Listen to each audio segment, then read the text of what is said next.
আসসালামু আলাইকুম রহমতুল্লাহি ওবরাকাতু। প্রশ্ন করেছিলেন, কোনো মেয়ে যদি হাফেজা হয় অথবা আলেমা হয়, তাকে কি ওই সমপর্যায়ের হাফেজ ছেলের সাথে অথবা আলেম ছেলের সাথেই বিয়ে দিতে হয়, নাকি অন্য কোথাও বিয়ে দেওয়া জায়েজ রয়েছে?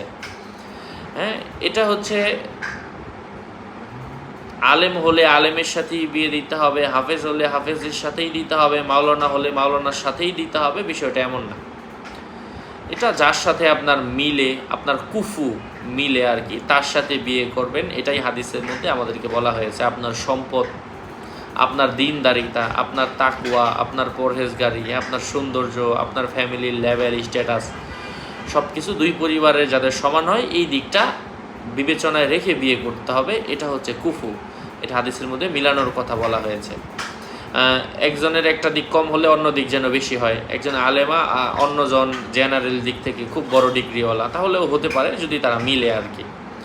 যাই হোক, আরও আপডেট পেতে সাথেই থাকবেন। আসসালামু আলাইকুম ওয়া রাহমাতুল্লাহ।